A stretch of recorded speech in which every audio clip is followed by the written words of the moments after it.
Good afternoon. Welcome everyone to the Ashe Cultural Arts Center's Maafa Experience Artist Talk #2. And we are going to begin with a land acknowledgement.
Terrific.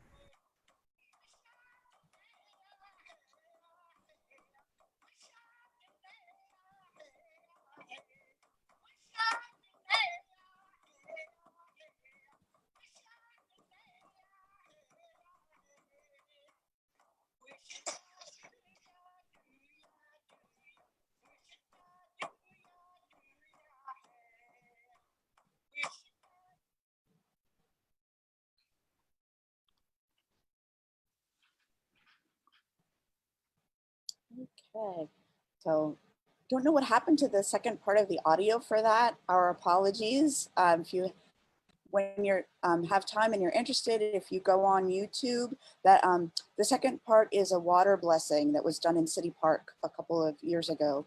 And if you just Google Homa and City Park, it'll probably pop up.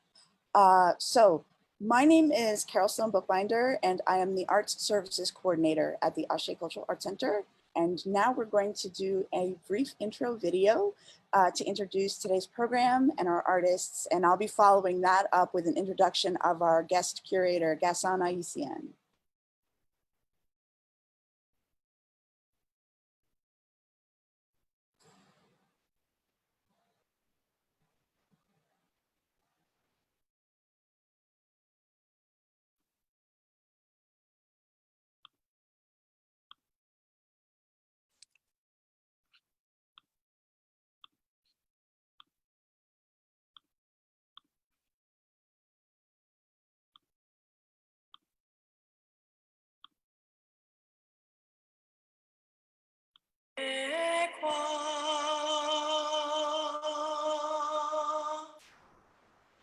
Babaluaye kwa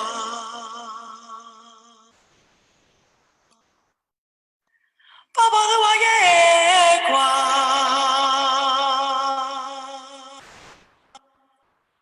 Obaluaye kwa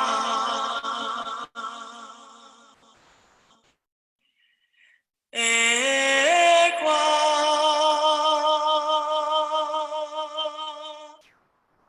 Babaluaye kwa Babaluaye kwa Obaluaye kwa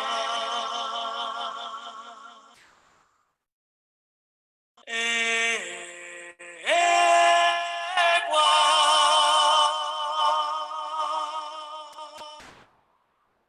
Babaluaye kwa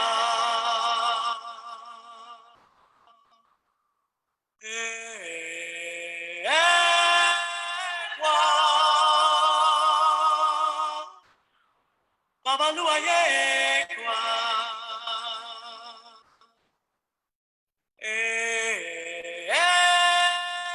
Ekwa Babaluaye kwa Obaluaye kwa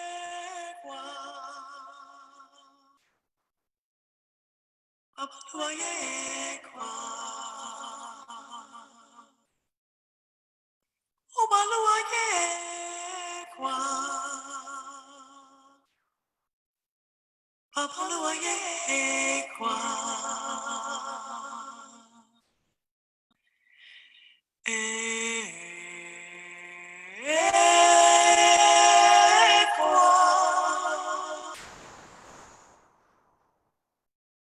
Babaluaye kwa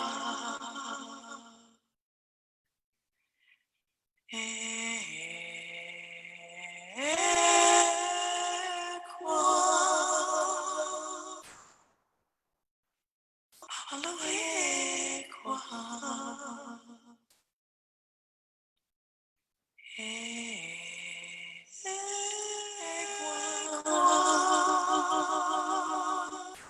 Babaluaye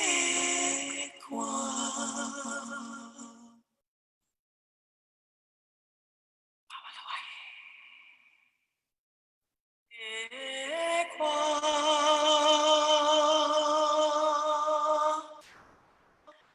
Babaluaye kwa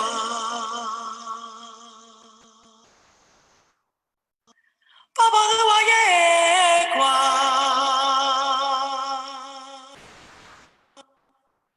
Obaluaye kwa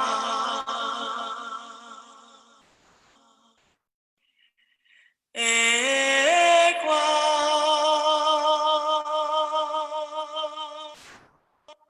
Babaluaye kwa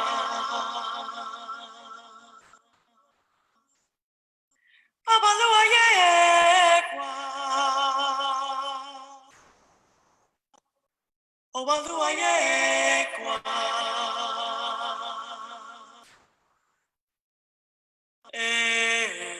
Ekwa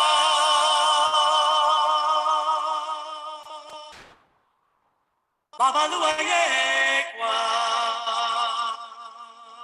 Ekwa Babaluaye kwa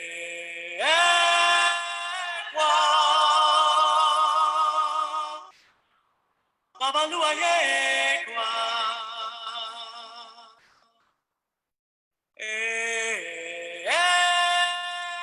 kwa Obaluaye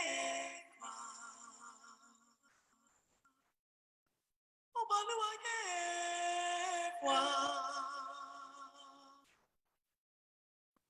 Babaluaye kwa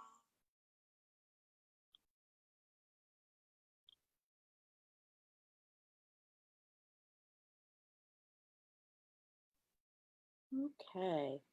Well, we welcome everyone today to our second artist talk, and I'm going to introduce our guest curator. For the Maafa experience, This exhibit is Gason Ayisyin. Gason is a New Orleans-based photographer who immigrated to the United States as a young child from Haiti. Throughout his upbringing, Gason's daily experiences were the sounds of drums, the calls of ancestral spirits, the exaltation of dance, the tastes and smells of traditional Haitian foods, and the sights of healing folk medicine. Today, he is informed through a bicultural experience where modernity and custom converge into a unique worldview that values innovation yet cherishes tradition.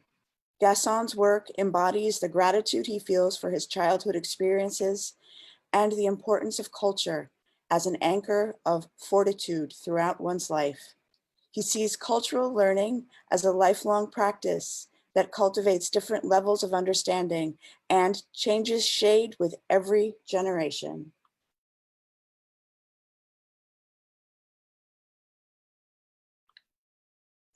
Gason, Thank you very would much, you like to Carol. share your inspiration with our Yes, thank you very much, Carol. I appreciate that introduction. As you were talking, I was just reflecting on um, growing up in this country and also how it also came together as far as for this exhibit. And I know every year with Maafa, the theme changes, it adjusts, but we have time to really prepare for it. Uh, this year, in the beginning, as far as in February when we talked about even putting together Maafa exhibit, that was before COVID really started taking place.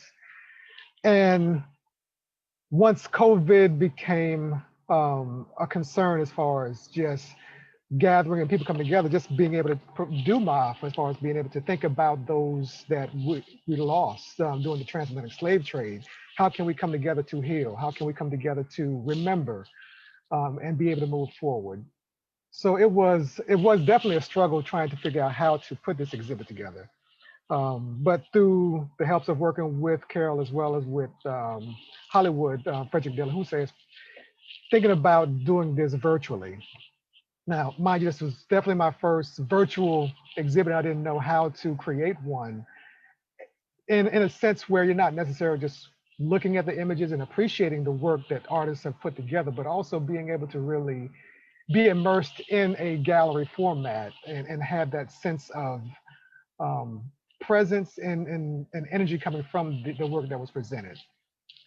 But with COVID, it was a long battle just trying to figure that out and trying to come up with a theme.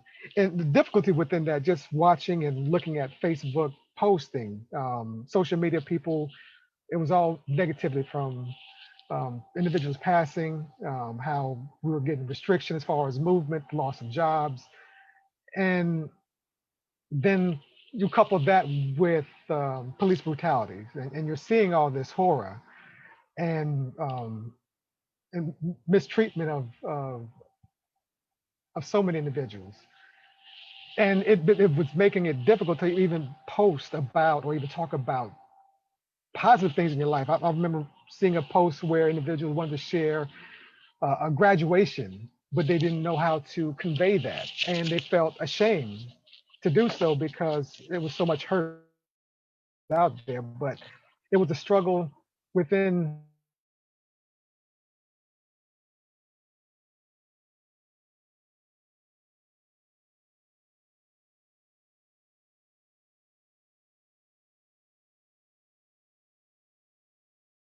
convey that with um, this year's Maafa and think about not only remembering our ancestors, but trying to help us to think about healing because no matter what the struggle is, no matter what we're going to be dealing with, and this is something that we've been dealing with since the transatlantic slave trade. It's not like it's going to be cut off, but we have to take time to heal. And I wanted to at least use this format, use this exhibit as a way to do so. And I really do appreciate uh, putting out not only the call for artists, but having all the artists be able to provide work that really spoke to this exhibit. And it really, for me, it came to life. And I thank you for all. For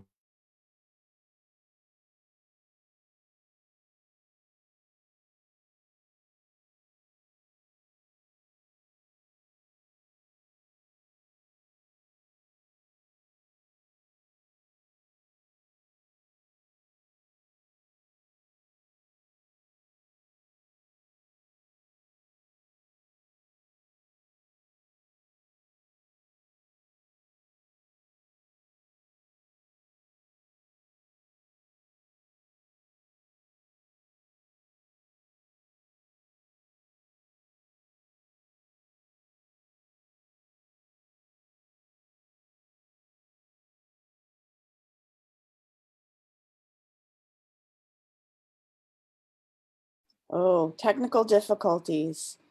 This is a part of our new life, right? Like we're all learning how to navigate this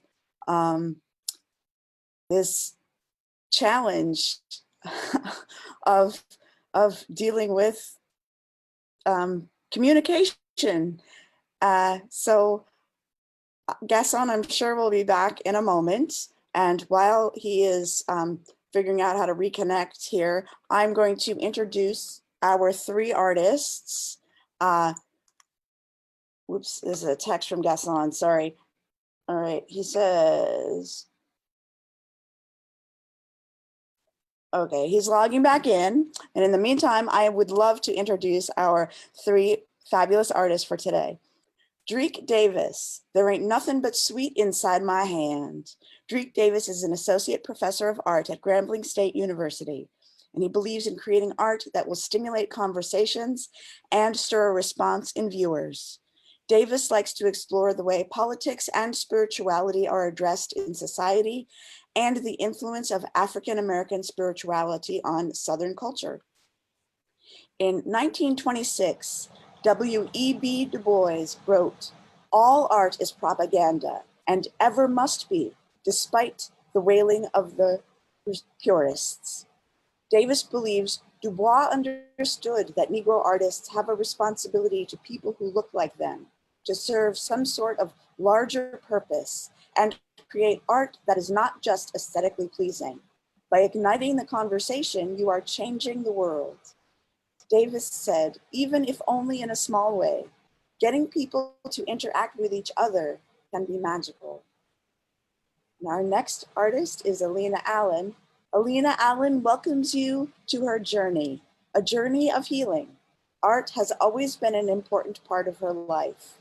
Her artwork is a direct reflection of her thoughts, prayers, desires, fantasies, and stories that roam freely in her mind. Each new idea is created with the expectation to please the eye and pique thought. Painting Black women in ways that are not society's definition of beauty has always been a desire of hers in order to affect change in the way normal Black women perceive themselves. Her inspiration comes from her spiritual connection to the Creator, nature, and her ancestors. Trees, wind, water, animals, and the beauty of people inspires her creations. She feels obligated to share beauty stories and beauty through her art. Tragic stories that happened to her ancestors inspire her to pay homage to them in a beautiful light. Melinda Shelton, Christmas, 1967. Polaroid swinger wrapped in a box with a note. See where this takes you. Love, Mom, and Pop.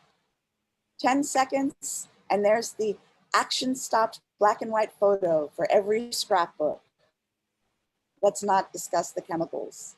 The swinger morphed into a vast array of low-cost image makers until she began her journalism career with a Rolleiflex 2.8F, which taught her balance, depth, focus, and darkroom expertise. Pure joy. 1 second.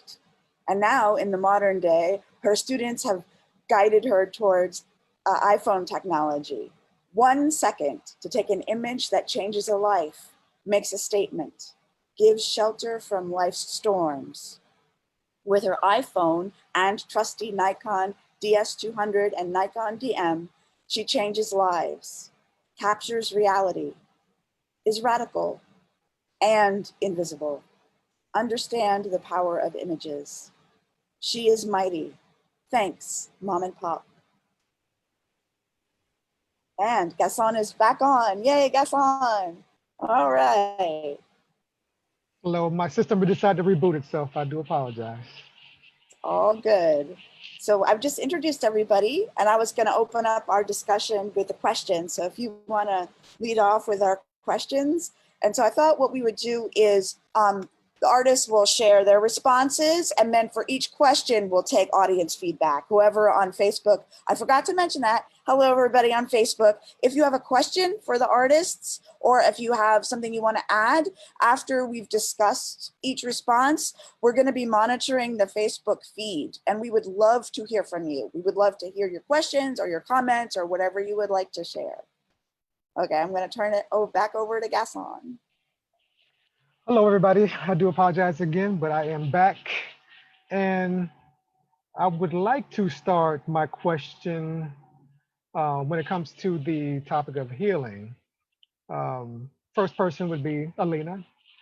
Um, is it possible to heal? And why do you believe so? Okay, I'll go first. I do believe it is possible to heal. Um, I believe it takes a lot of steps to get there, but I'm having a hard time believing if you can heal all the way. And I guess it just depends on the situation that you're trying to heal from. Because things can go from something mediocre to something really extreme. So in the state that we're in right now, I do have faith that we can heal. Thank you. You're welcome. The same question to Melinda. Is it possible to heal? And why do you believe so? First of all, thank you. It's an honor to be here among all of you, and your artwork is stunning, absolutely stunning. I appreciate it. And I also appreciate opening with recognition to our indigenous peoples, because too often we forget that there were tens of millions of indigenous peoples here in this country who were eradicated, who were enslaved, who were eradicated, and they still live on the poorest of poor lands in this country, although it is their country. So that's actually one of the things that I'm very passionate about right now. And so that'd be a nice segue into healing. I agree with Alina. I think it depends on the situation. We can heal from a death. We can heal from words spoken in anger by simply forgiving someone. I am an eternal optimist as much as I can be, but yes, I think it is. And I think individuals who refuse to let in the possibility of healing, even just a little, are losing out on the hope of life. And for instance, they wouldn't be able to see the beauty in this artwork. They wouldn't understand how to reach out and see something and take their own bigotry that maybe has left them raw all of their life and rip it open and say, you know what, no more. I'm going to allow this art to seep into my soul and heal me. So yes, I do. I believe in healing through the arts particularly.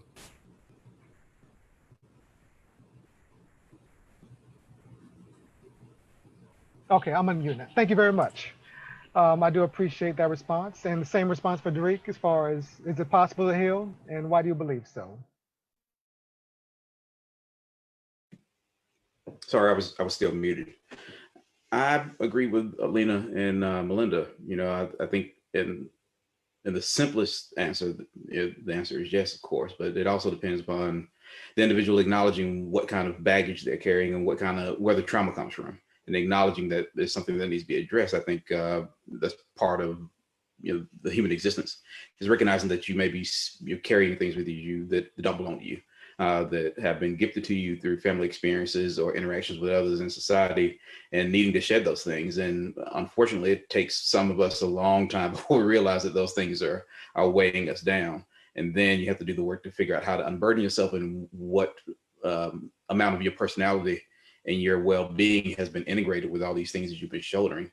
I think, that art is one of the things that allows us to figure out a way to navigate those issues and to parse them. So that we can unburden ourselves and quite possibly help others unburden themselves as well.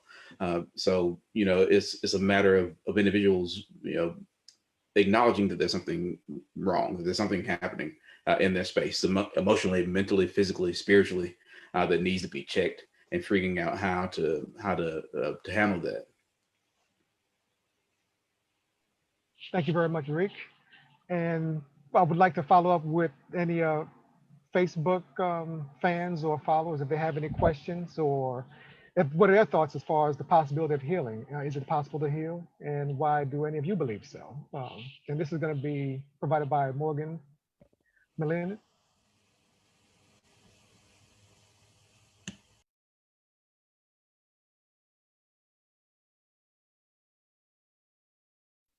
Yes, our fabulous uh, creative production coordinator, Morgan Malin Grant, is monitoring our feed. So Morgan Malin, has anybody asked a question or commented yet?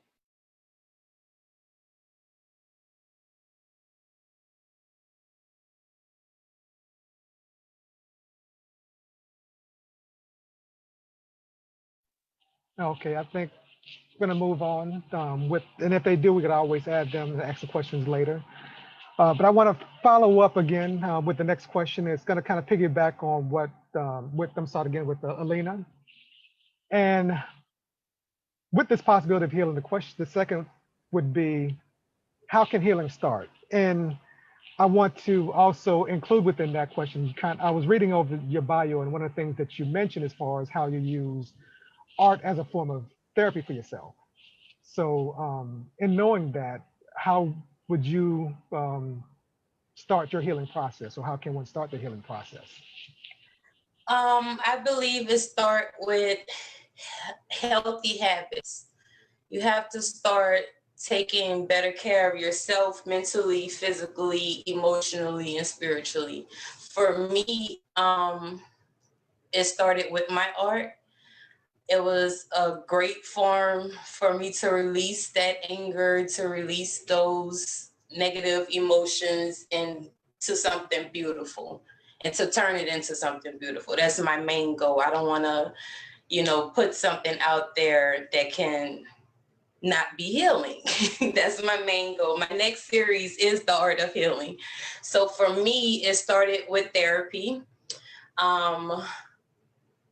Did my sessions, started eating healthy, exercising, and owning up to my own truth, and seeing what part I played into things and how to change that up. And that's basically it. Now, and to add to that, given, say, for example, with COVID, with civil unrest, with police brutality, how does that affect individuals, or I would say also push them into seeking therapy and dealing with this? Well, with COVID, I feel like it mainly brought to the forefront how unhealthy our community is for the main part. And I feel like it's so many things that we need to do, but we have to start with ourselves first before we can even think about healing as a community. And the civil unrest, it's hurting. It's very hurtful to me to even put it into words. How can we begin to heal with that? Because it's been going on so long.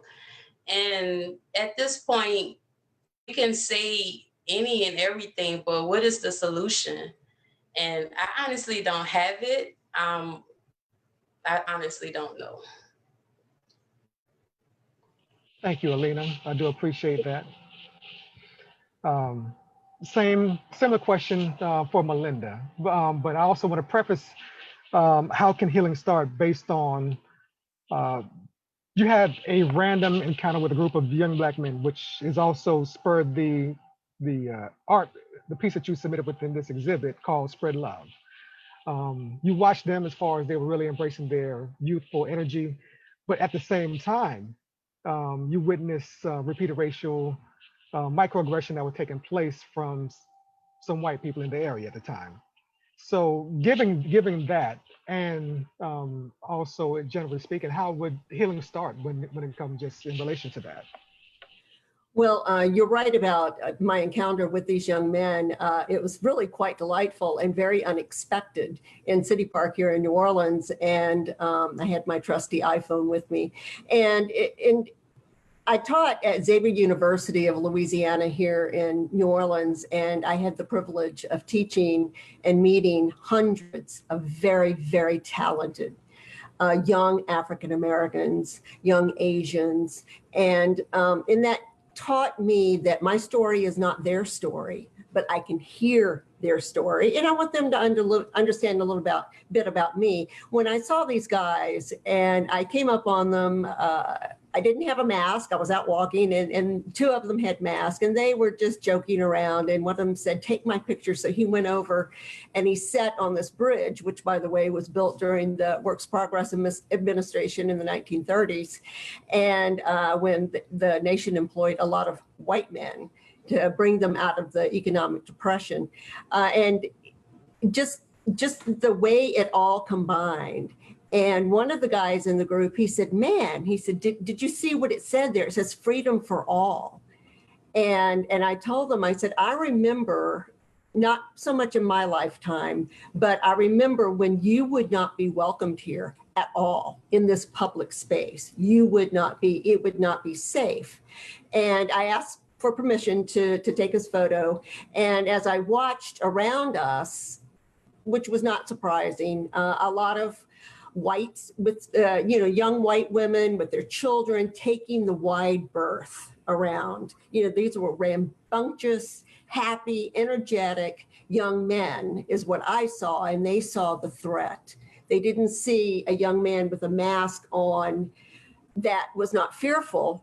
It was the mask to protect himself and us from COVID, which is, as you said, Alina, very, very deadly in the African-American community. So that's part of the reason for that photo. That's one of the reasons why I liked it so much. It was spur of the moment. It gave me a chance to encounter these young men, and we talked for a long time. I walked with them. My students who are watching it would not be surprised at all to know that I knew their life stories before we finished our walk. But again, that is my intent with my work. And I think if people would just for a moment, Alina and Drék both, it's very difficult today. Y'all are younger than I am. It's very difficult to see all of this anger, all of this politicizing of race, which has gone on forever. But there is hope, there is healing, and I think that we're seeing it in so many different ways. And the massive turnout of protestors, I think it's unique. The violence is unfortunate, but I've protested myself. I've walked on the streets of Washington and Baton Rouge and New Orleans and San Francisco and all, because that's what I do. That's part of my healing, is to express my voice. And I'm hoping that you do see that there is hope. And we're going to express a lot of that hope on November 3rd, I do believe, another ground of healing. So I hope that helps a little bit, because it's easy to hide.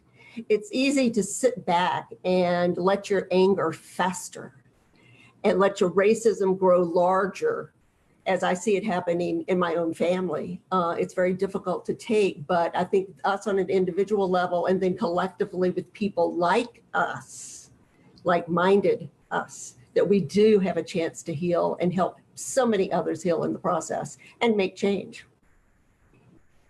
But even within that process, when you're constantly facing trauma, like say, for example, the young man that was at City Park, and then you're constantly being bombarded, how would you even consider started healing? Or is this all, it's like you're trying to protect yourself, and the thought of healing doesn't come across as more so just being defensive to others. So what would you say to him? What did you say to him, or what would you say to him?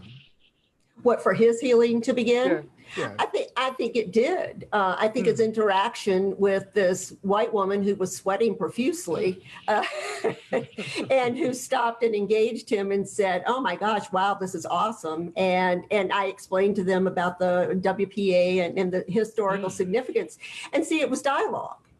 And he saw a white woman beyond middle age, who was unafraid to approach a group of young African-American males in an open situation. So I think that it's those little acts.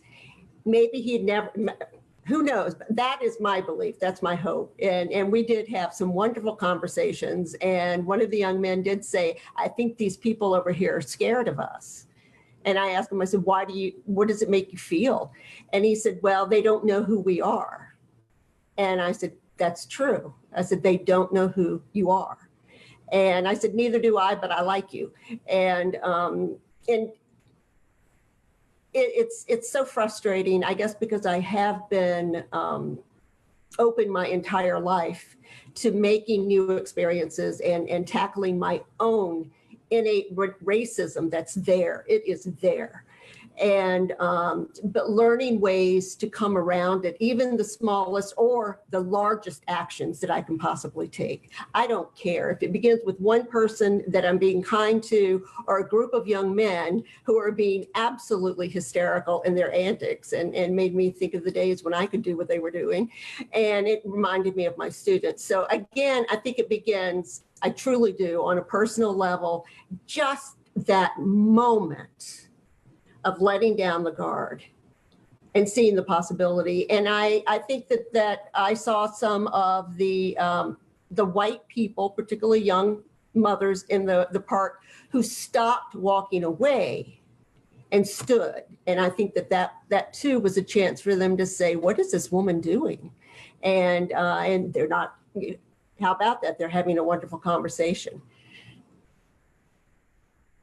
Thank you very much, Melinda. Appreciate that. Same question for Drék as far as how can healing start, but I also want to preface that with something that you mentioned as far as, I believe it's flight is about breaking the bonds of gravity in order to claim a semblance of freedom. Yes. And you also said that there is a long history of fighting for freedom. How can healing start if there's within this climate, and also in conjunction with what I mentioned as far as what you stated? Well, in short, the idea of claiming, healing is about truth telling, as Alina mentioned. And I think, regard to social conditions and the political climate and COVID's impact on, America's, in particular, of course, in African America, I think, being realistic and acknowledging what's happening is the most important part of the healing process.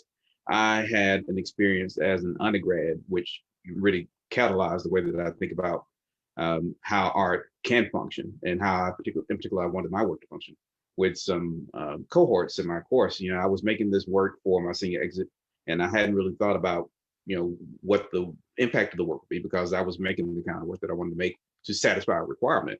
But in the end, I wound up having a classmate tell me during our post exhibition critique that his parents wound up, being moved by my work. And he said that they were both acknowledged bigots from South Georgia, and that they saw something in my work that made them, reimagine how they've been interacting with African Americans. And that was not an intention that I had for the work. It wasn't even something that was even remotely within my realm of conception that could be a possibility. And so it was from that moment that I realized that, whatever it is we intend for the work as artists, that, there's a possibility greater beyond us, that, as stated, the initiation of that conversation with some stranger, that you pass at the park or you get in the elevator with can, or of course, run into in the gallery space, can change the trajectory of someone's life, well, in particular, your life. And so that's the thing that I always keep with me, is that, the truth that we hope and we aim to impart through the work is, the primary source for, catalyzing the kind of change that we as creatives, hope to put out into the world. And that is, what I think about with regard to how I interact with students. I've had more than a handful of students since we've all been sheltering in place because of COVID that have been experiencing, a handful of different difficulties. I've had students that have lost friends and family members due to COVID, and I had students that, serve in the military or in the National Guard, who are, of course, pained by the way they've seen, service people being used to police American streets.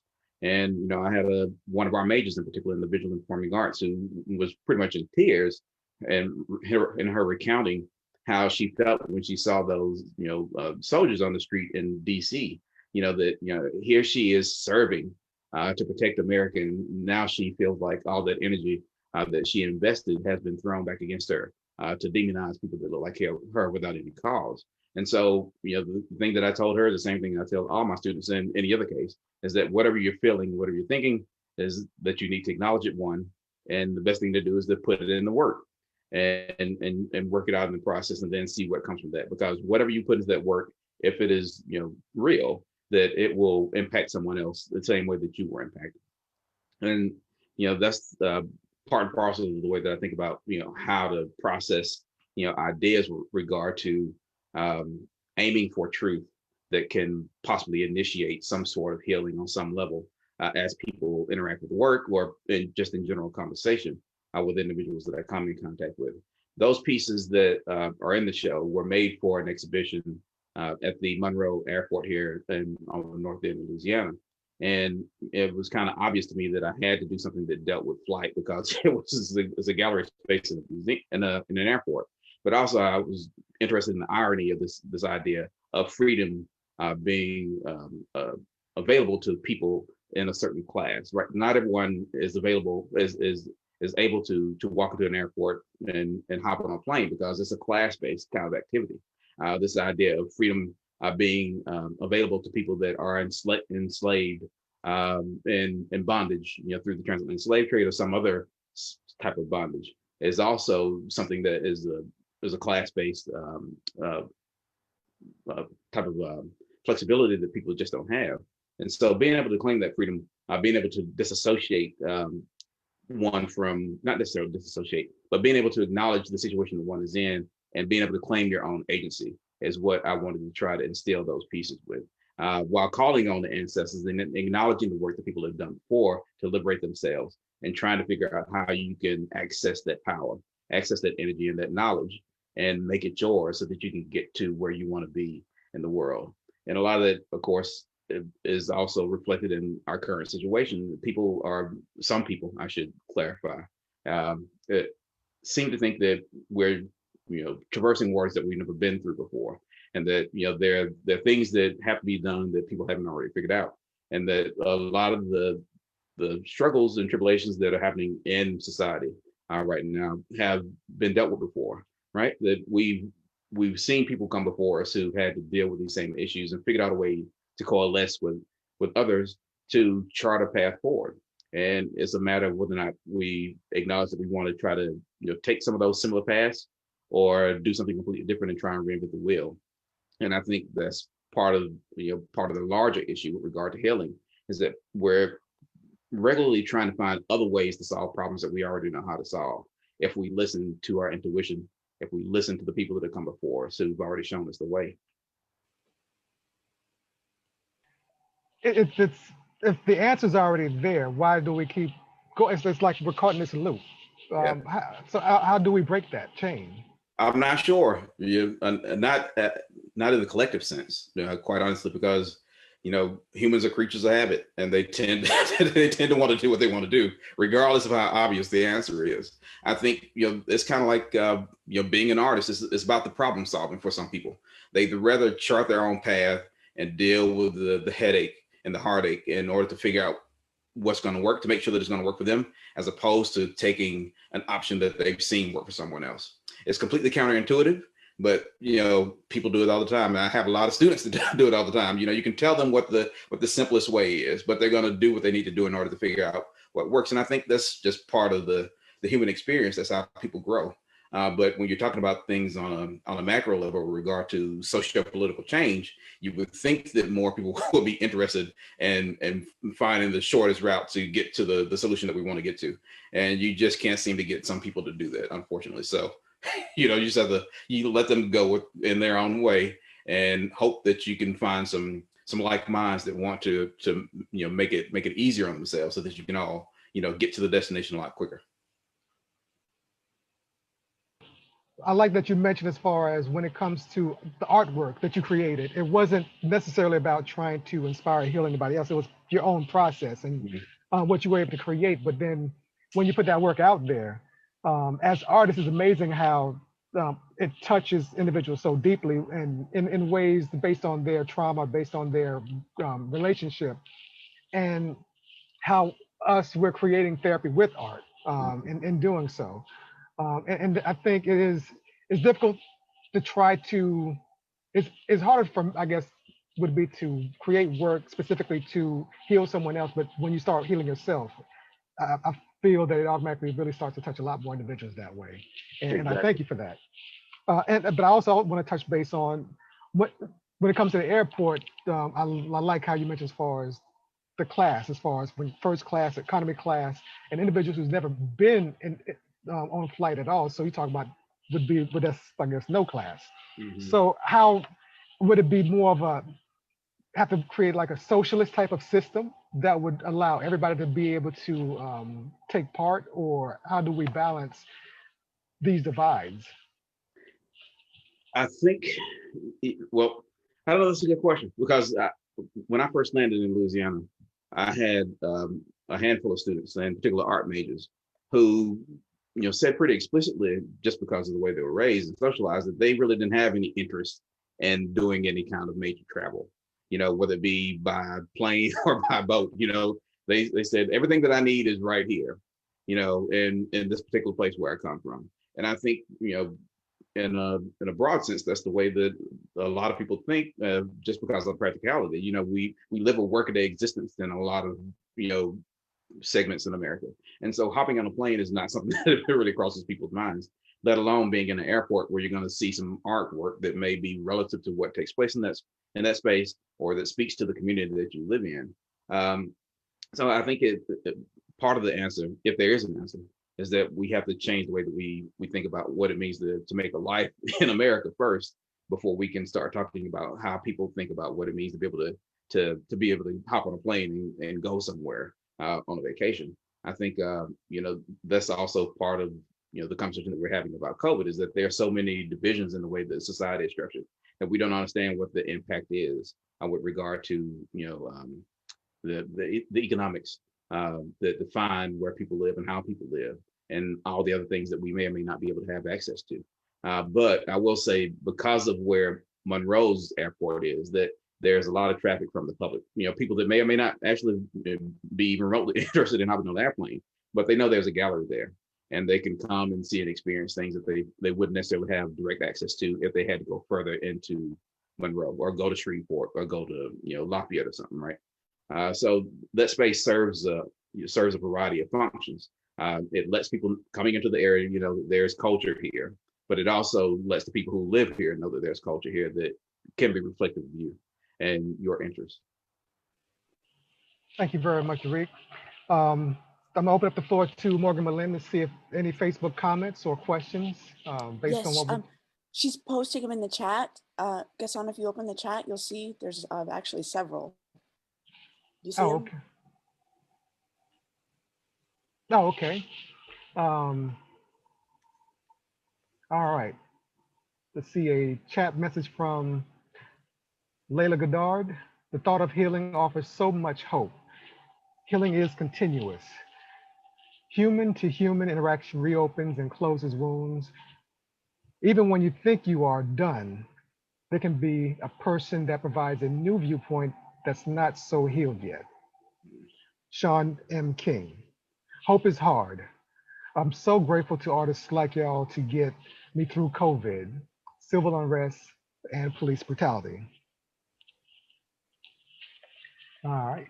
The next comment is from Demina.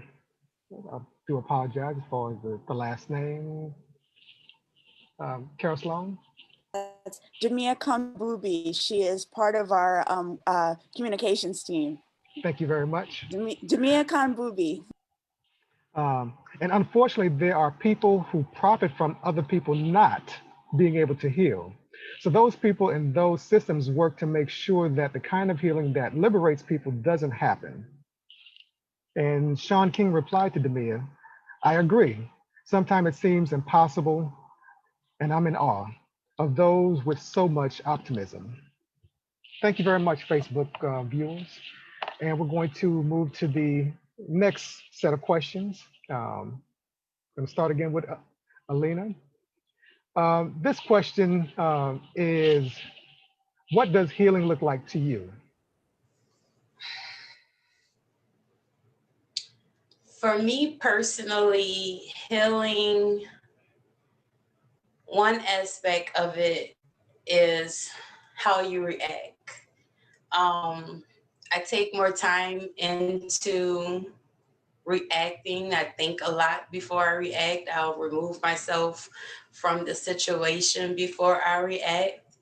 And I think that's something that we all need to do at this point in time, to just really think about our actions and what we're going to do next in life. And just when you wake up in the when you wake up, like, what are you going to do? And I think that's what we need to just start thinking about to start healing. And oh, go ahead. No, I was gonna also, I want to make sure to bring up there's an art piece that you created. It's not in this exhibit, called Ancestral Life. Yeah.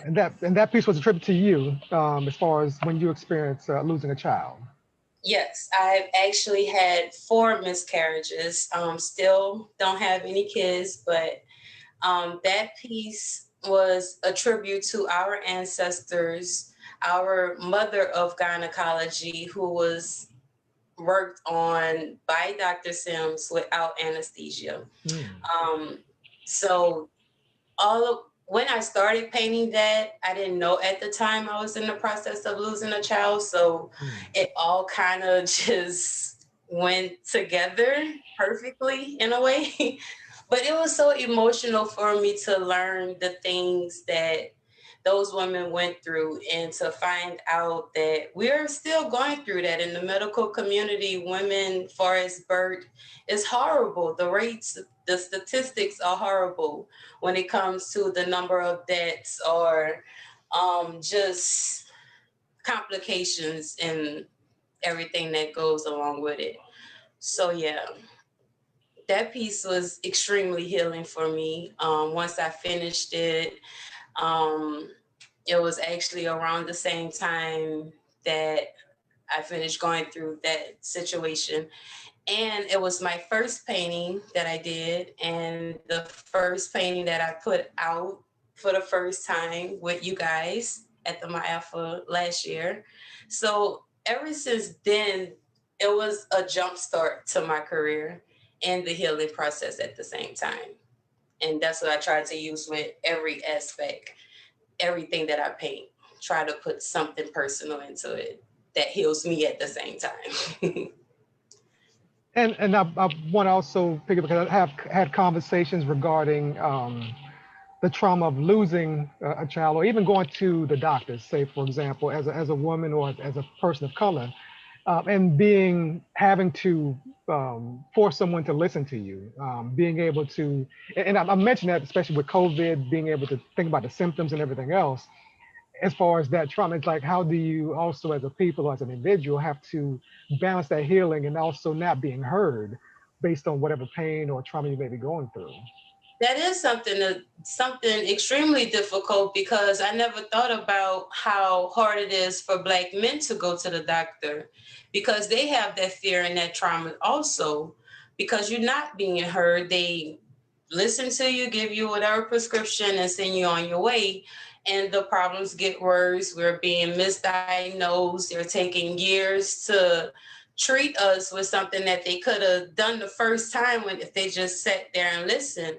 And I've had personal experiences with that, especially with OBGYNs, because I'm not really big on birth control. So just listen to me. There are other options and whatever, just listen. So the trauma in that is real. And I think that's something that we need to acknowledge, especially when it comes to Black women and Black men, because we are not being heard in that field at all.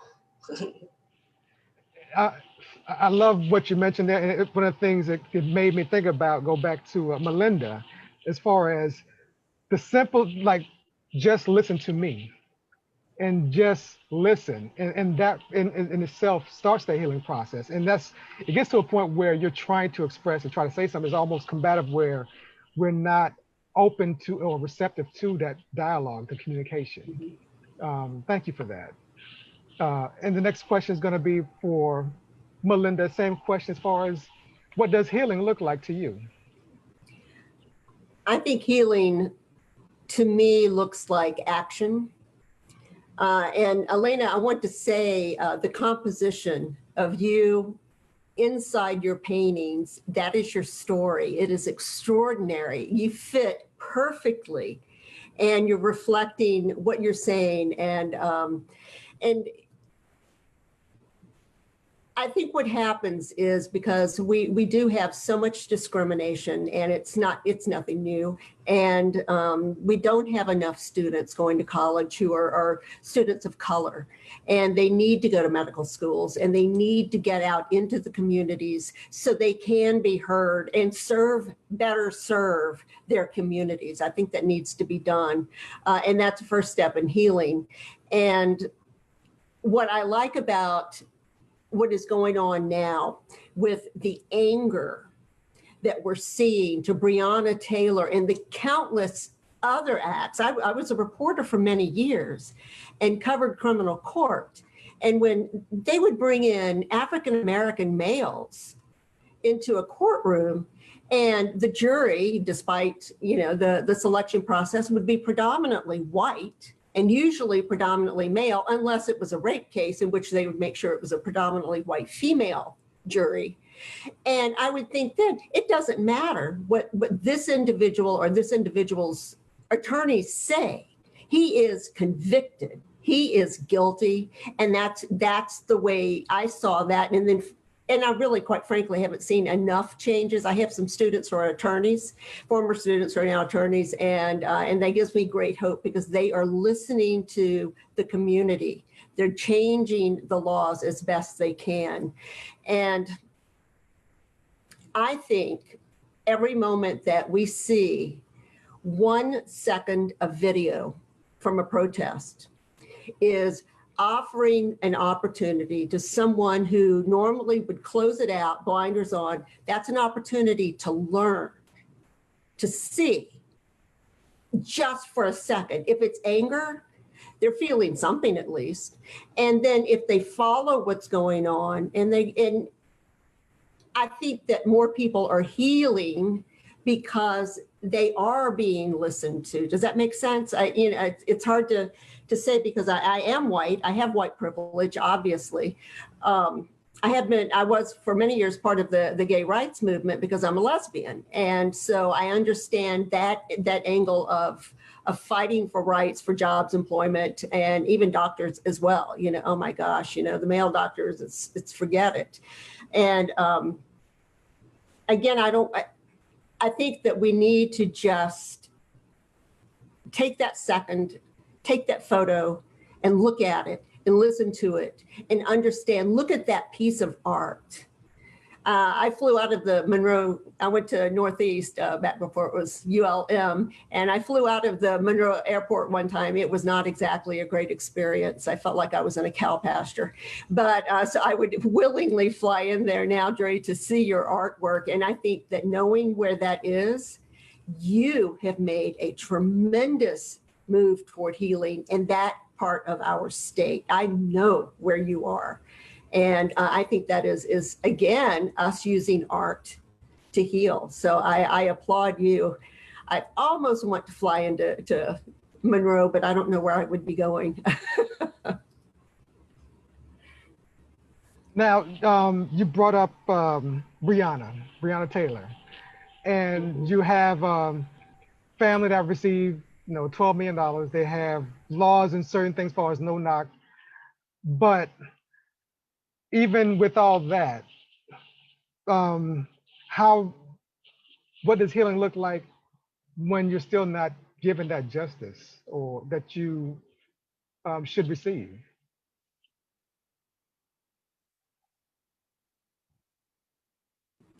Do you want me to answer that? Oh yeah, Okay. Yes. Okay.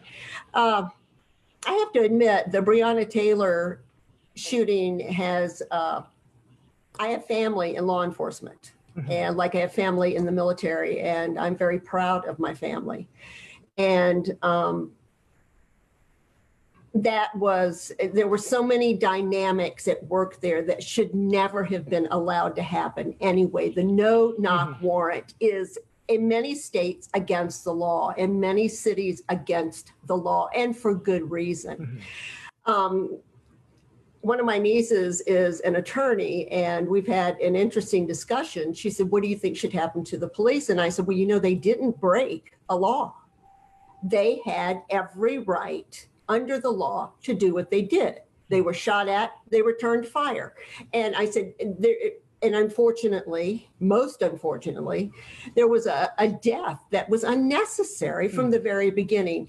So for the justice for Breonna, I think that the very fact that the police department and the city there has begun rewriting the books on these are the ways that we will and will not enforce laws. That will remove so many things. It's like this huge wave that's moving across the country into police departments because they have to look at themselves. It's not invisible anymore. You know, you put a hood over someone's head to say, oh, he was spitting on me. No, that's done to suffocate someone. And someone walking along and you throw them down, you hold your knee on their neck, and you're doing it deliberately to kill this man. And that to me was, with George Floyd, I couldn't even believe that video. But then again, I was so glad that we had it. Again, that was a moment of healing for so many people who said, see, we told you so. We told you so. And that opened up more anger, and it's more change that will come in law enforcement. I hope one of the things that we will see from this is a return to true community policing and involving the people who live in these communities with these officers, and most importantly, vice versa. Because we need law and order, but we need equality in the way it is enforced. And there's so many different things that I hope that, well, I don't know. I know that change is underway. I know it. I see it. And I'm very hopeful. I know that this has energized a group of particularly young people, millennials, who are angry and are surprised that we have laws on the books like this. Wow, who knew? And it's like, well, where have you been? But again, these visuals, these artists, these street photographers, videographers are bringing all of this to the forefront. And first there's anger, denial, sadness, all of the stages of grief that we go through. And then you get to action. And that's what I know we're seeing. It's not fast enough, but my God, we've been seeing this for, what did Dr. King, Martin Luther, what did he walk, march for? And Malcolm X, and all of these before us, it's they wanted to heighten awareness. And now we are continuing with that. And I like action. I'm one of these people who I have always told my students, if you have a chance to go and demonstrate in the streets of this country, you need to, and see what it feels like to just be there, because you have a right to be there. And so that's one of the many things. It's very many for a white woman to look at this, a white woman from the South to look at this is mind numbing at times. And I feel like we're just like, as you said, Drék, we're replaying this loop. It's like, when are we going to really change? When are we going to really change? And with gay rights, now it's attacks against transgender. When are we going to change? When are you going to change? And it all goes back to, we'll keep playing it. And as we're going along, changing is happening, but we've got to make it. It won't happen by accident. Thank you very much, Melinda. Appreciate that. And I'm going to ask the same question to Drék, as far as what does healing look like to you? I have two parts of that, fairly short. So picking up on what Melinda said, I think, of course, the in a broad sense, healing looks like action and this accountability and acknowledgement and moving in that, and then trying to bring something to fruition. That's the whole foundation of this idea of growth, which leads to healing. On the within the concept of healing as part of the artistic process, I think being able to regularly move in clarity and the kind of lightness that you feel when all cylinders are firing and you're in the space, right? And everything is working when you're in the studio or out in the world, doing your thing. That's, also what healing looks like. When you can regularly make that happen without any kind of impediment and be able to tap into that at will, that's what, true healing is about. Because part of the artistic process, or a good part of the artistic process, is trying to figure out how to make things work so you can get the kind of results that you want every time that you go into the studio. And usually it's some sort of outside influence that's stopping us from getting the kind of thing that we want to have done. But being able to slide into that groove when it's time for you to make your work, is the most liberating, one of the most liberating kind of feelings that you could have. And to be able to carry that with you and live with it is something that a lot of artists never get a chance to experience, not with any kind of consistency. And I think that being able to get to that point is a very powerful and healing thing, because it allows you to be more forthright in the things that you want to say in the work and the stuff that you need to get across. I always tell students when talking about how we perceive art as pedestrians, but also as makers, based on these precepts of modernism, is that your intention for the work is one thing, but you have to acknowledge and help that the person that's viewing your work will be able to acknowledge that what they bring to the table also influences what the work is about as well. And so if you're carrying around all these things that have, clouded what you think art is supposed to be and how you're supposed to interact with people in a particular kind of space, like galleries and museums, then that also charges the way that you are able to experience and or not experience a work of art that could potentially, move you in a direction that you haven't been moved before. So we all have to do a certain amount of work, but as we were saying since the beginning, is that acknowledging and understanding where the burden comes from and how to unload the burden from yourself is a massive amount of work that it takes some time to get to. So those are my answers. Now, one of the things you mentioned was action and accountability. Within action and accountability is almost like the goalposts, kind of going back to what Melinda mentioned as far as laws and change. That's part of the healing process. But it's all, to me, I find that even within those laws and changes, there's always another counterbalance to that, where we have a group of individuals fighting for healing or accountability, and there's another group trying to dismantle that or find another way around it to cover themselves. Whether it's, now this is the most I've actually heard recordings as far as stop resisting or fear for my life. I didn't hear that during Rodney King or other situations in the past, but it's almost like you're trying to find a way to cover yourself. And even though the system protects you and tells you that you're doing things legally, but how do you still manage that as far as make those actions and accountability actually take place and take hold so the healing could continue? You mean on the part of the law enforcement, or well, that's just in general, there's always a push, or like it's almost like whatever you're doing, there's always a counterbalance to undo what you just did. Like say for example, the Voter Rights Act. Yes, we put it in place, but it's not set in stone. It's always have to be reconsidered. So it's almost like, how do you just solidify certain things versus constantly having to fight for it? Well, it makes me think about James Baldwin in some interviews that he gave. It's like the question and the answer wound up being, so how much of my time do you require? You required my grandmother's time, my nieces and nephew time, my time. Long after I'm gone, we'll still be having the same conversation. I think in the end, the simple answer is that all the things that have been done to ensure that we have the equity that we say that we want all Americans to have, it has to be imparted among the regular citizenry, that you will be impacted by people's human rights being diminished if you don't help support those human rights, because eventually the cascade will come for you as well.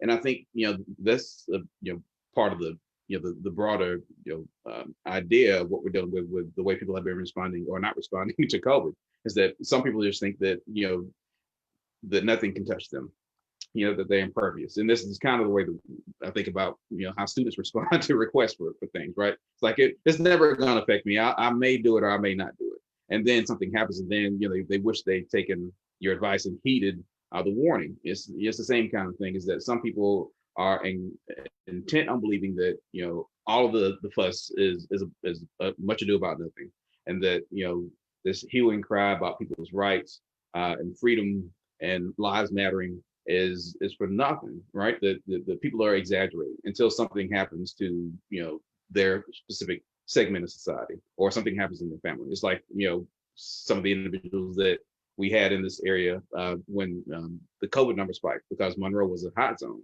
That there are a lot of people out in the streets, and there's still plenty of people out in the street who swear that this is all manufactured, until you find out that someone in the family has fallen to COVID, and now it's a very present and clear danger to them. But that same energy couldn't have been invested 2 or 3 months ago, when we could have been working collectively to make a change.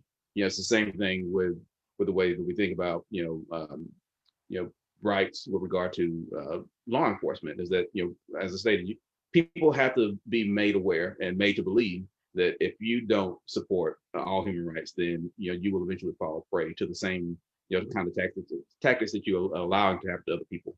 It's the way that the world works. The pendulum always swings in the other direction eventually. Thank you. Thank you very much. I am going to now look at the comments from Facebook as far as the followers, see what was said.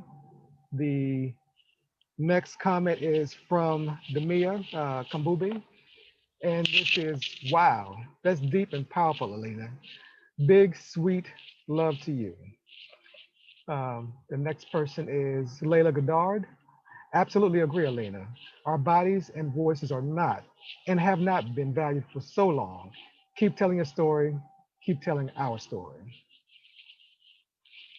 The next is from Sean M. King. Thank you, Sean. I'm just curious, did any of you become complacent with Obama as president?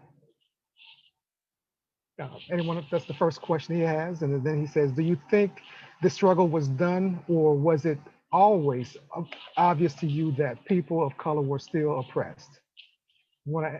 Anyone wants to answer either one of those questions?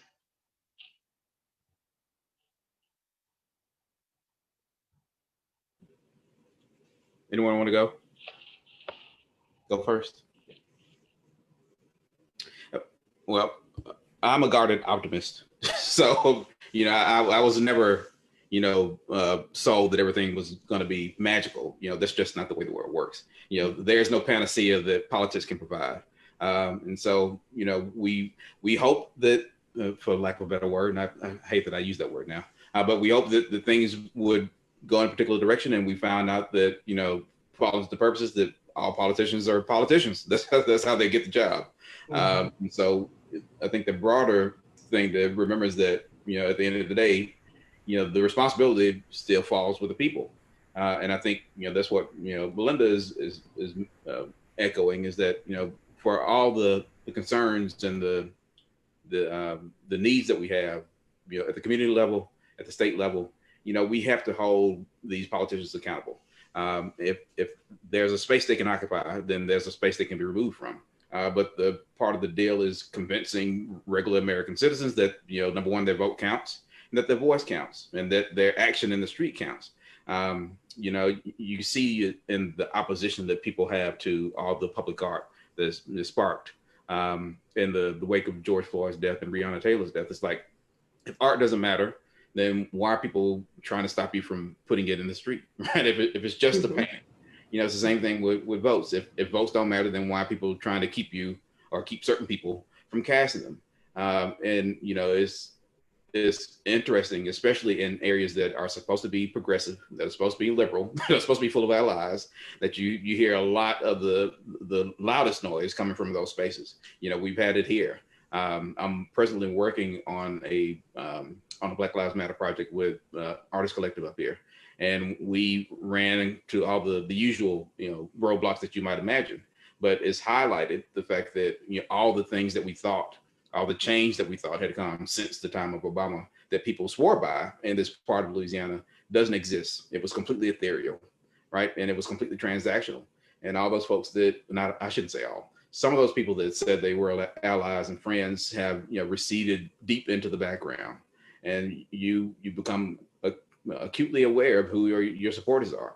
And those supporters are not the politicians that you elected and put into place, or didn't elect if you didn't vote for them, right? Either way, they're still there, and they're not doing what they're supposed to be doing to support the people that they're supposed to be representing. Anyone else?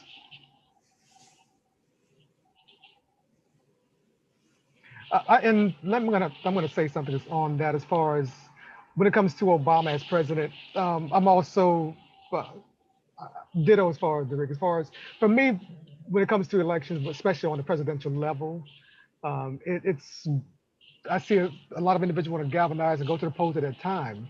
But when you actually really think about the power that we have as a people, especially as voting citizens, that would definitely be the vote, local elections. When you're talking about bills, when you're talking about even from your amendments that take place, people to really take the time to really think about who they're putting in office locally, as from the city, as far as from the mayors to the governors. Those are the individuals that, to me, really steer the country and forces the president to sign off on certain items. So when it came to Obama, I mean, Mitch McConnell, he mentioned that America can't be racist because they had a black president. And when you have a situation where people are using that to co-sign and say that we're not racist, we can't be racist because I have a black friend. It's like, that doesn't change the core, the root of the problem. And to me, I didn't see Obama as a magic wand. And I do believe that there was a lot of things that he, as president, could not do or wasn't going to be allowed to do, even if he wanted to. But it's not simply about Obama. To me, is more, I look at it, there's other elements at play, and there's a lot of big corporations, a lot of big individuals who make decisions beyond the regular individual. We don't have the lobbying dollars, but what we do have is our votes as far as locally. And if we pressure our local politicians, then they have no choice but to listen. So I would say when it comes to Obama or any president, we have to flex our strength locally, and not just on every 4 years, but I vote almost religiously, and every time something comes out, I go out there. And it's a process to learn. It is work to really go and find out about who's running, and who's on the ballot, or what amendments are out there. But every little bit does count, and I believe in that trickle effect that's going to cause that avalanche of change.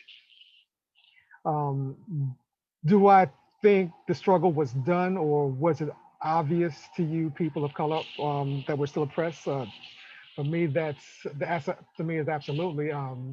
Change is not, change is a slow process, and it's constantly evolving. Is, to me, is almost similar to a ship in the water. Every time you're trying to steer yourself straight and try to stay afloat, but you're also fighting the waves that's constantly trying to throw you off track. So we're heading in a direction. Will I see what I believe change would be like for me in my lifetime? Maybe not. I mean, but at the same time, when it came to my ancestors, they said, for them, they would probably think this is the greatest thing because they fought for what they did at that time. But when we go to Maafa, I think about all those who paved the way to put us to where we are today.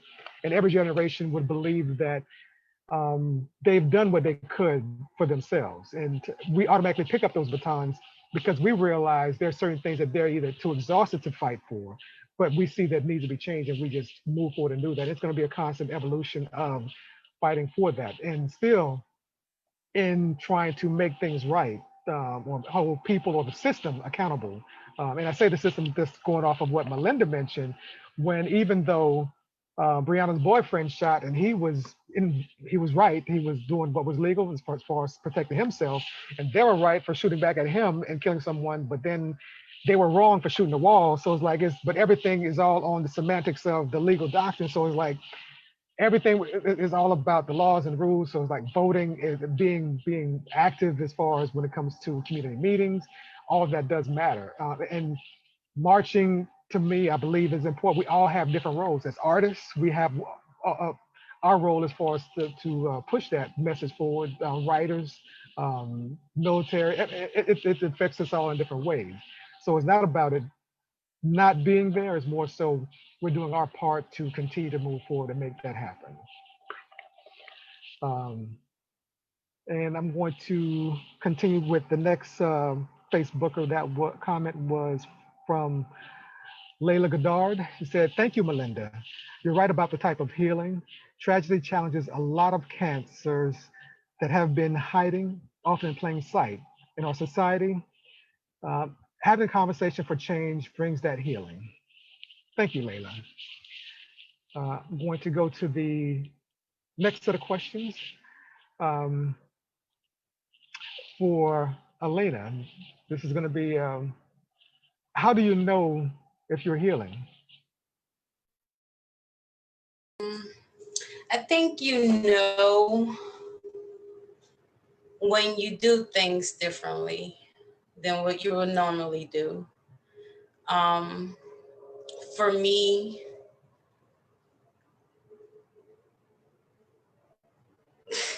it's hard to put it in words to know that you're healing.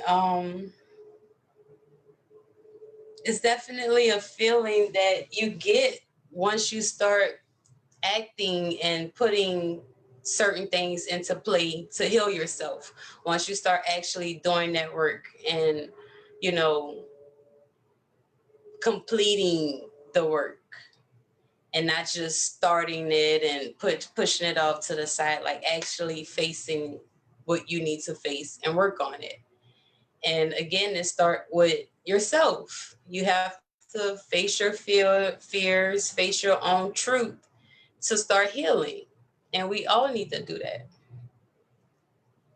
How would, say for some example, the young men in Melinda's case, as far as the spread love, but the ones, not the one that's being victimized, but those who are actually were the supremacists, how would they, I mean, how would you, as far as, how would they heal? Or it's like, it's almost like, and I'm saying that because it's there for them, they think that their rights or certain things are being trampled upon. But at the same time, by doing that, they're being racist and everything else, because that's their way of defending themselves. So how would you even try to sit down and convince them to even start so that they could actually recognize that they are healing and to be able to allow others to heal and move forward? To first face your fears, and secondly, not believe in all the stereotypes that we have about each other and each particular group.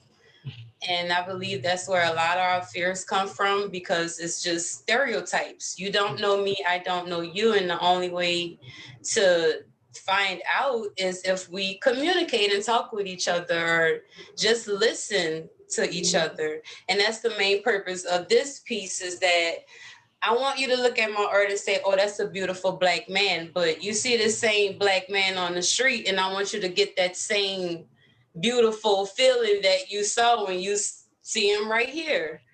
Because what's the point of being fearful? But we have that fear because of the stereotypes that we have about each other. There was something in the statement as far as you mentioned as far as your journey, the art of healing. Can you explain that in this context? In this context, I didn't realize how much healing was for me, for as the artist aspect, until I started doing commission pieces, portraits of other people, portraits of family members who have passed. And once I finished this portrait and give it to that person and just seeing the emotion, that's why I started the art of healing. And I want people to give me their ideas, give me their pictures, and I want to paint it, of course, so you can have a visual aspect of that. And when you look at it, maybe it can give you some healing in any way possible, in any little aspect possible. And now, I'm kind of going back to the art piece that's behind you as far as when you see the black man as far as on your artwork, people see that individual. And it's easy to look at a piece of art, an image, and really compliment it and appreciate it. But at the same time, when you see that same person just walking down the street, regardless of what that person's professions may be, regardless of what that person's story is, it's a situation is almost like when you're trying to heal, try to move forward.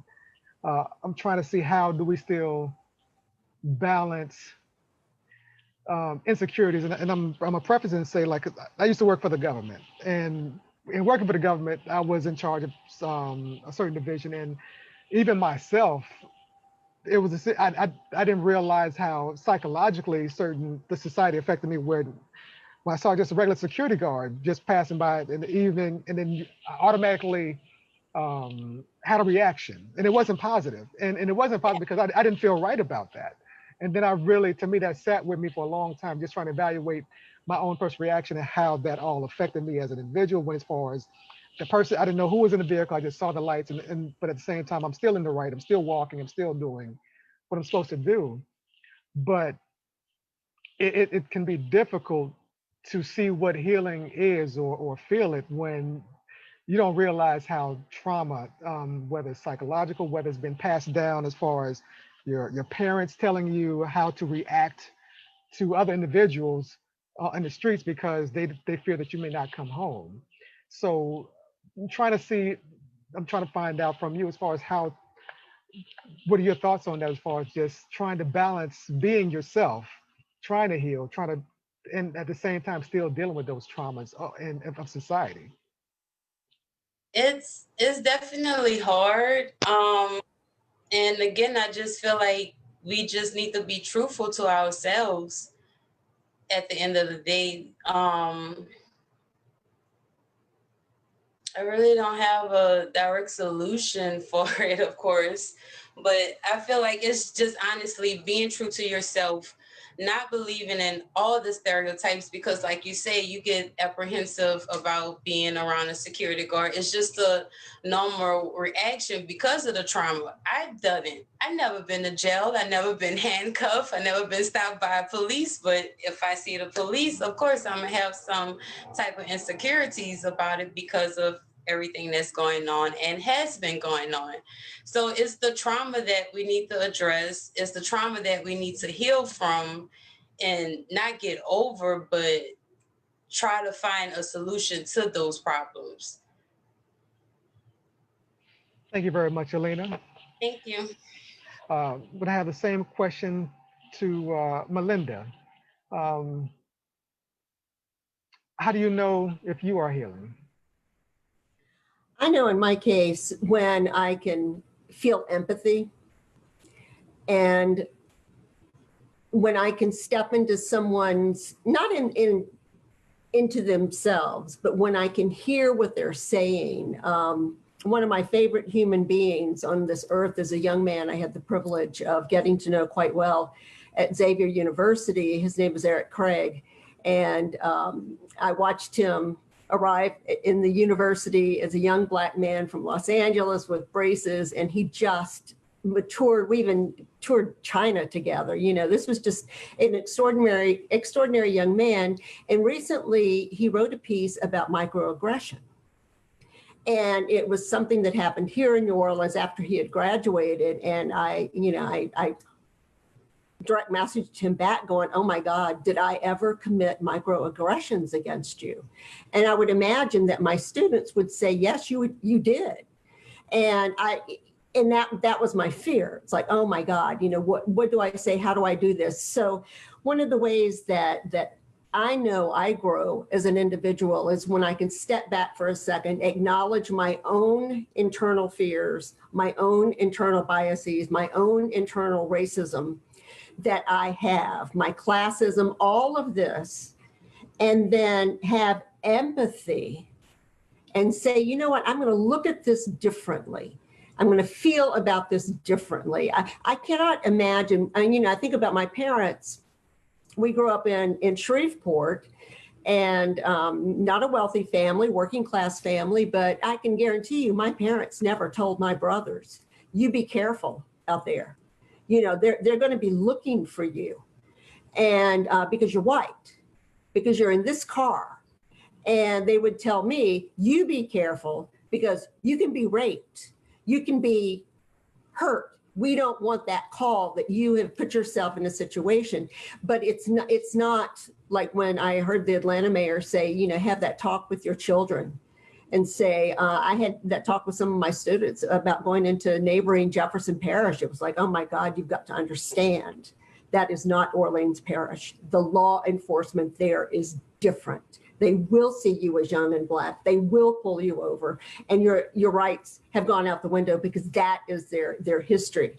So I think, again, having the empathy, and I am learning to embrace anti-racism, because I can never cleanse myself of my innate racism that I have. What I can do is learn to work with people and make my world as diverse as I possibly can, unlike my brothers who are just incredibly racist and incredibly closed-minded and militaristic, even to the point of being a militia kind of thought. And we're talking about interesting conversations. We actually don't have them.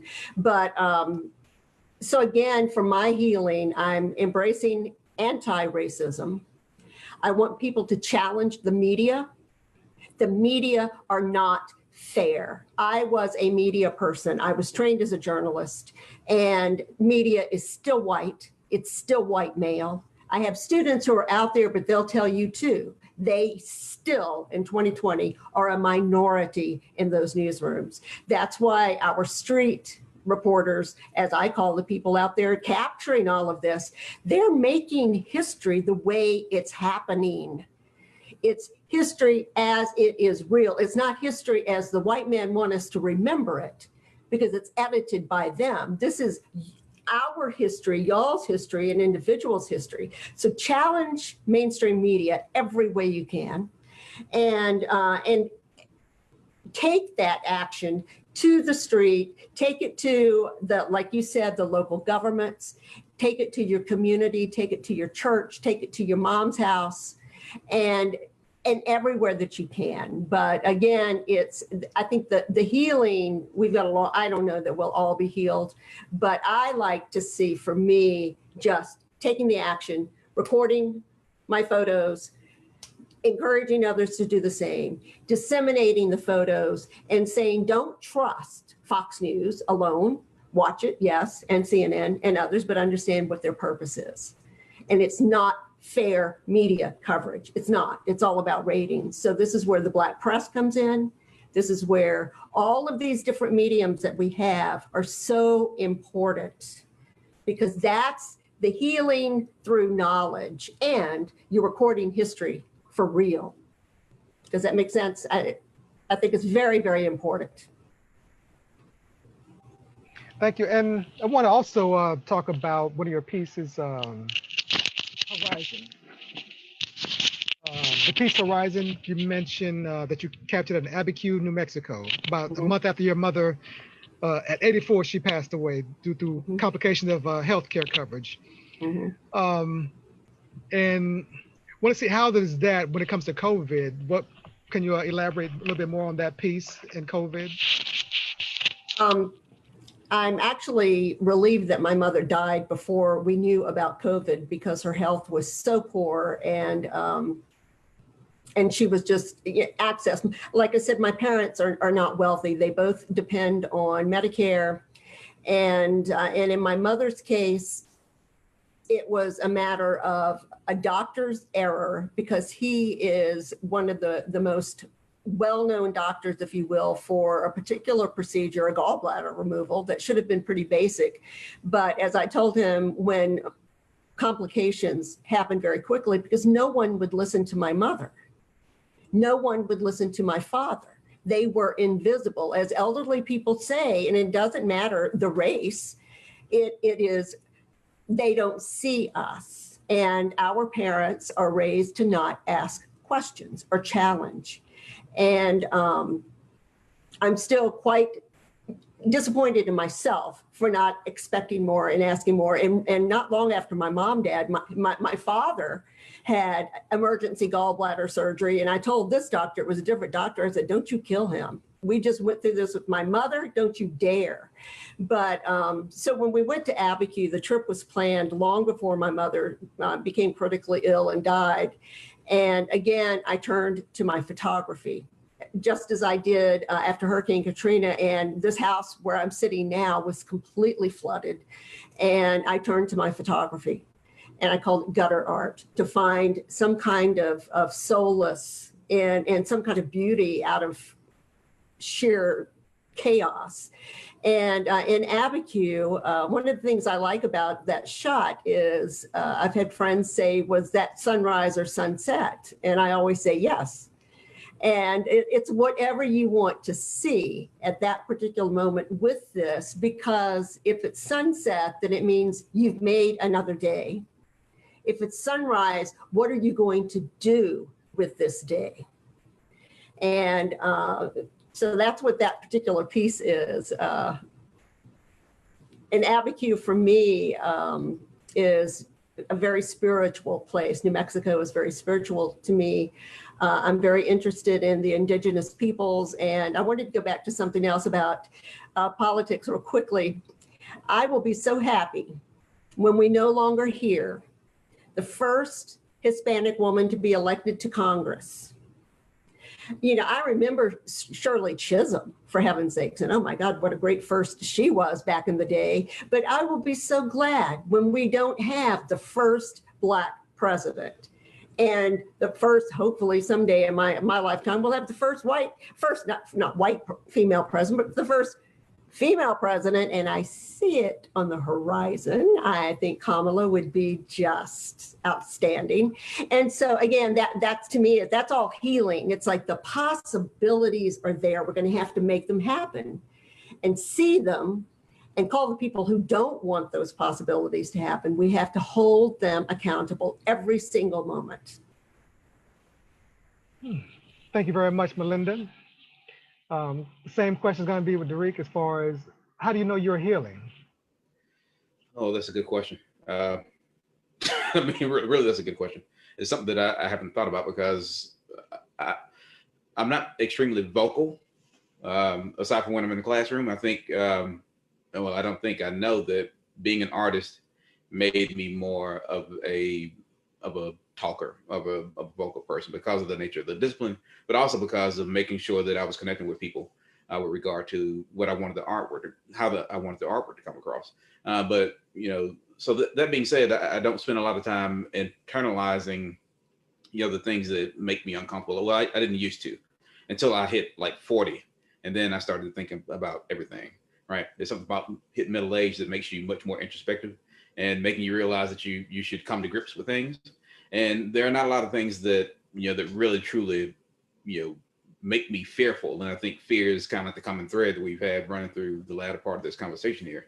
And so being able to heal, means being able to acknowledge the things that you are, you know, fearful of that are debilitating. And, you know, with regard to making artwork or the way that we move through the world and the way that we exist as Black men, you know, having to, you know, figure out how to navigate the neighborhoods that we live in and the community and the state that we live in, you know, all those things, you know, require that we, you know, are forthright in what it is that we're feeling. And also, I think, you know, for me in particular, especially being in higher education and the different circles that I move in, healing is about making sure that people that say that they are friends and allies are keenly aware of the realities of the world that we have to deal with and can be instrumental in some way in providing space for that healing, right? Whenever necessary, and acknowledging that what we feel and what we see and experience is real and not just some sort of, you know, idea that's lingering in our subconscious, that, you know, these things are happening on a daily basis. And, you know, the apprehension that we feel when we walk into a particular kind of space or when we go down a particular street where we know there may be police officers is a real thing that we have to deal with. But, you know, on the flip side, with regard to the individual, we have to try to figure out a way, if at all possible, not to let that keep us from living the life that we've come here to live and be the people that we've come to be.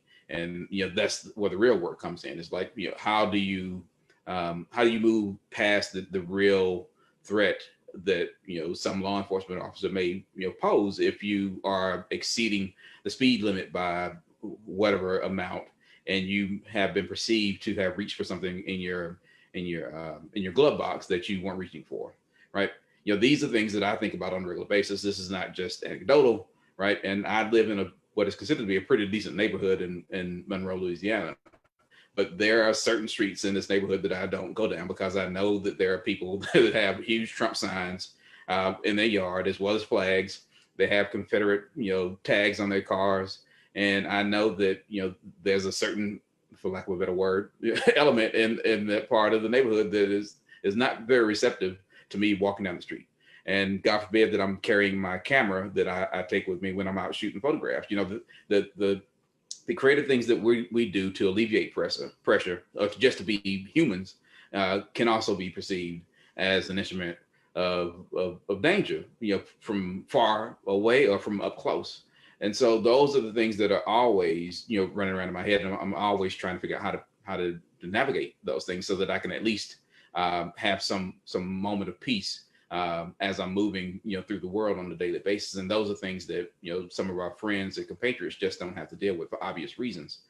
So healing is about making sure that, that conversation is had with those people that we hold dear so they can know what we're going through, but also finding a way for us as individuals to deal with and come to terms with, the impact that this having on us on a regular basis. It to me is, it's a situation where you want to be able to free enough to be yourself, to be an artist, to document, to walk without having to second guess and think about other people's perception and how they may react to you just being. Yes. And to me is like a heavy burden of trying to heal, trying to find tools to basically find your peace, find that healing process. But at the same time, it's like you're still chipping away at that healing because you have that external influence that is causing you to second guess what you can, that you think you can or can't do based on what their reaction may or may not be. Exactly. And I want to use that to also segue as far as what you mentioned, as far as once you hit 40 and then just having that introspective, just the thought process of how. Is it within that, was it more like as a group setting, or is it something that you just speak with someone in particular as far as to try to maintain that healing, or?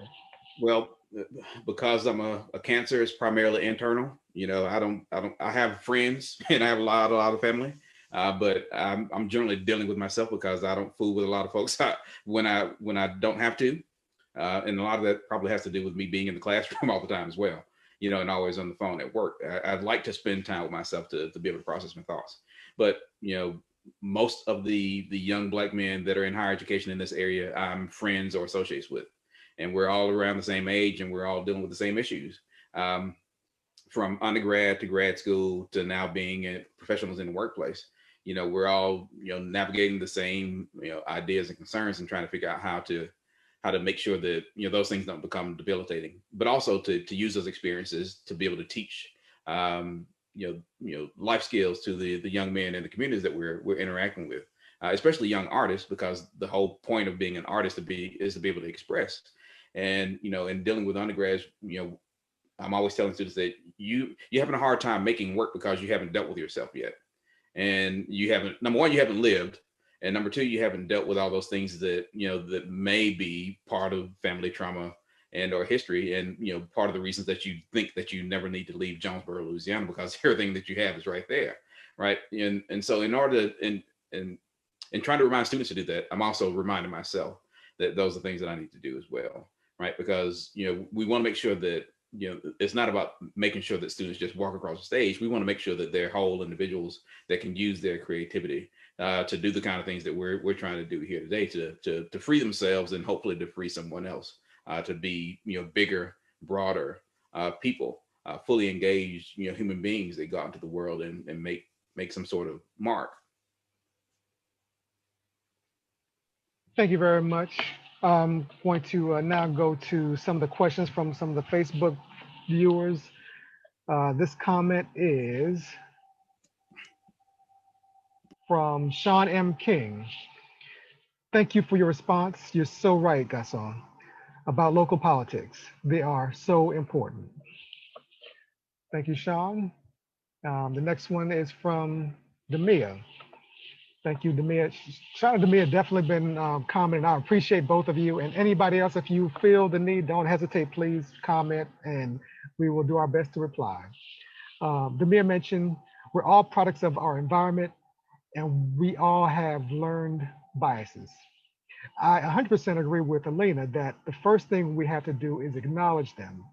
We can't unlearn them until we're willing to admit they're there. Thank you. Alrighty, now the next section of the questions. I want to focus more on each of you when it comes to your work. And Alina, I want to start with you. What is your process or inspiration for your work? It's crazy for the most part. I do, once I get an idea, draft it out, sketch it out, get my colors together, and just start. Sometimes the process takes longer, depending on how much detail I want to get out, what type of oil paint, what type of acrylic paint, if I want to embellish it with something. It takes a form of itself once I start. I just came back from Denver. I got a chance to see the mountains and the flowers and all the different animals and the beautiful clouds. So I want to incorporate some more of that. I love landscape work. I want to incorporate some more of that into my next pieces. Just different techniques. I stay on YouTube looking at different stuff, getting inspired by different things, looking at other artists, and mainly reflecting the times. And I feel like as an artist, whether a visual artist, a musician, or anything, we have to put out works of healing. And that's one of my main goals. However that process look in some ways, that's the main goal. Beautiful works of healing. Thank you very much. Thank you. The next same question is going to be for Melinda. What is your process or inspiration for your work?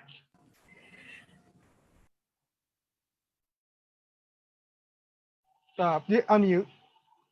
You're on mute. Okay. Okay. Because I work so much with stills, I go back and forth between video and single images or rapid images and things like that. And I still go back to just the photos themselves, not so much video, because I'm comfortable in that medium. Number one, as you said at the very beginning, I'm invisible behind that camera. And I feel like it allows me into places that normally I would not be able to go for whatever reason. It might be just, my discomfort, or I don't belong, or somebody might mistake it or something. But right now what I'm doing is looking at moving from just photography, just a one-dimensional aspect, to three-dimensional photography, and incorporating pieces from the actual photo itself. So for example, if I have the young man sitting on the bridge and he's got his mask on, and then there's the spray painted "Freedom for All," what I would like to do is add to that image pieces of cloth that symbolize that mask and give it some tangible, something. You artists, you can help me. What am I trying to say about the Alina, help me. Embellishments. Yeah. That's I call them. and that's what you have. And when I see three-dimensional pieces of art and things like that, I think it's amazing. So this is a new adventure for me, and people are going to probably be crazy because I'm going to ask for something. They're going to see me picking up feathers and everything else and go, she truly has made the break. But yeah, so that's what I'm trying to do now, and I hope that others will think about that as well. I'm not going to put myself in the middle of a riot, but I certainly would not shy away if we have more protest here in New Orleans, and I want to step more into the frame and get it, and maybe take away a piece from, a projectile, something that is tactile. That's what I was looking for, the word. So that's where I'm going now, is to add depth to my photography, maybe explore more video, but I'm really, really comfortable in my stills. I think that's where my voice is. Thank you very much, Melinda. And I'm going to ask the same question to Drék as far as what's your process or inspiration for your work? Well, the process changes depending upon what the medium is, because I work across a wide spectrum of things. But I think probably since high school, even before I knew what I was doing, the vast majority of the work that I make is influenced by politics, pop culture, or religion, or the combination of all three of those things.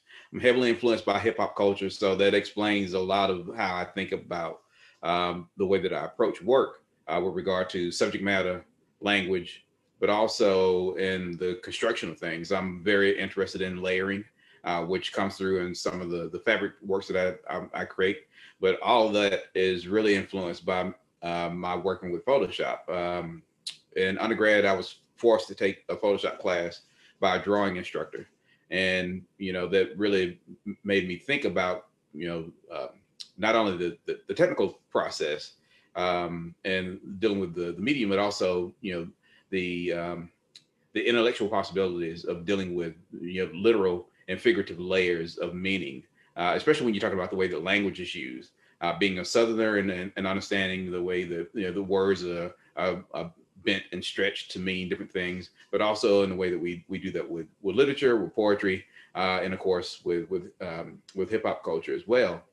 It's always been interesting to me. And so those are the things that I carry with me whenever I'm working on whatever it is. A lot of the ideas that I get are seeded with conversations that I have with people.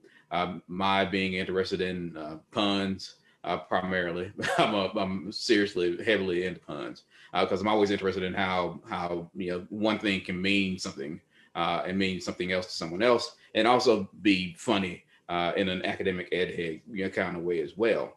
But those are the components of how I think about when I'm trying to create. The only thing that I do that is not based around any of those contingencies is when I'm taking photographs, because primarily me taking photographs is me processing ideas for the other stuff that I want to do, and trying to clean my palette.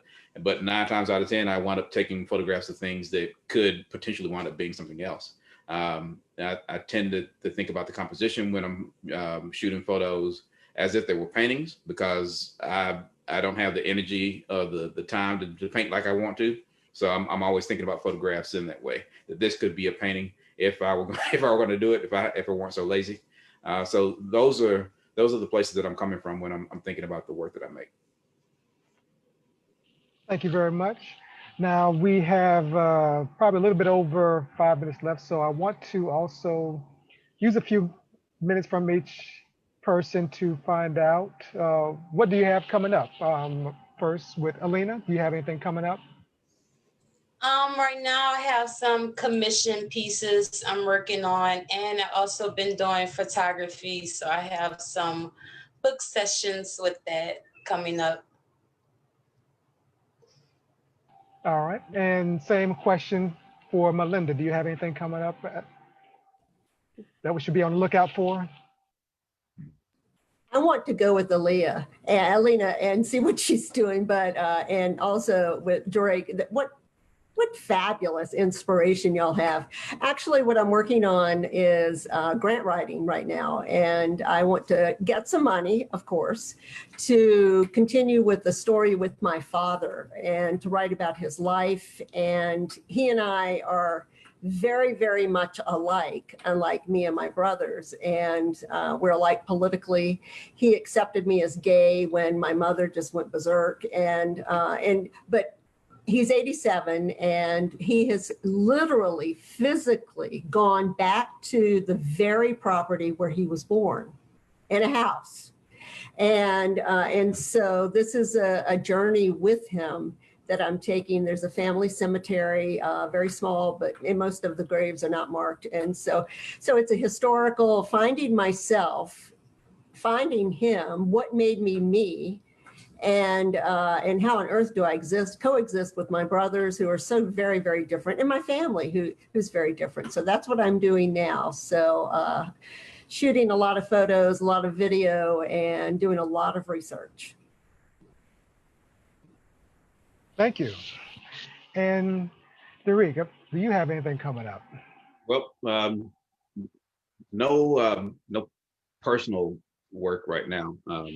The primary thing that I'm doing is, of course, working on the Black Lives Matter project that we're doing here in Monroe.